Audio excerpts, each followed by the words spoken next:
আচ্ছা, আমাদের মঞ্চে উপস্থিত আছে আমাদের আকাঙ্ক্ষিত মেহমান মুফতি হাজী নূর নবী ভাই এবং ইসলামী আন্দোলনের বিভিন্ন শাখার বিভিন্ন দায়িত্বশীলগণ, এবং উপস্থিত আছেন আমার সকলের প্রবীণ ও যুবকেরা ও সর্বশ্রেণীর আল্লাহ পাকের বান্দারা। যে আল্লাহ পাক আমাদেরকে দুনিয়ায় পাঠাইছে, আবার যাইতে হবে। দুনিয়া পাঠিয়েছে, আবার আমাদের কি করতে হবে? যাইতে হবে। এটা ঠিক আছে, আমাদের যার যেটা হক আছে সেটা হক আদায় করতে হবে। যে নিজেরা ইসলামের ছায়ার তলে থাকতে হবে, অন্যদেরকে ইসলামের ছায়ার তলে আমাদের কি আনতে হবে। যে আমার আপনার যে সামনে যে নির্বাচন, এই নির্বাচন আমার আপনার সকলেই কি ইবাদত হিসাবে করতে হবে। মুরব্বীরা বলে গেছে কি করতে হবে? ইবাদত হিসেবে করতে হবে। ইসলাম কোনোদিন কি হয় না, আক্রমণ কাউকে করে না, আক্রমণ কাউকে করে না।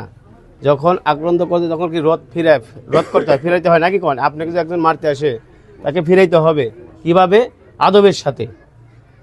আমি আপনি যদি ফিরাই তাহলে সেও তার ভুলকে বুঝে আসবে নাকি? কোন এই জন্য আমরা সকলেই আমাদের এই নির্বাচন শুধু দুনিয়ার জন্য না, আমাদের নির্বাচন কি আখিরাত পর্যন্ত নাকি? কোন সত্রাক আমাদের শাইখ বলছিল, হাফিজুর রহমতুল্লাহ আলাই যখন এরশাদের সময় কি করেন?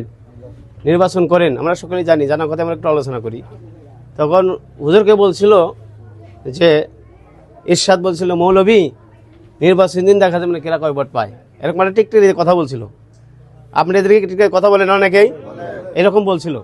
তখন হুজুর বলছিল, হাফিজ হুজুর রহমতুল্লাহ আলাই বলছিলেন যে, হে ইরশাদ, নির্বাচন দিনকে কিয়ামতের দিন, হাসরের দিন দেখা যাবে কেরা কয় ভোট পায়। এই জন্য আমরা সকলেই অন্তর দিয়ে এবং যতটুকু পারি সময় দেবো, চেষ্টা করব প্রত্যেকেই।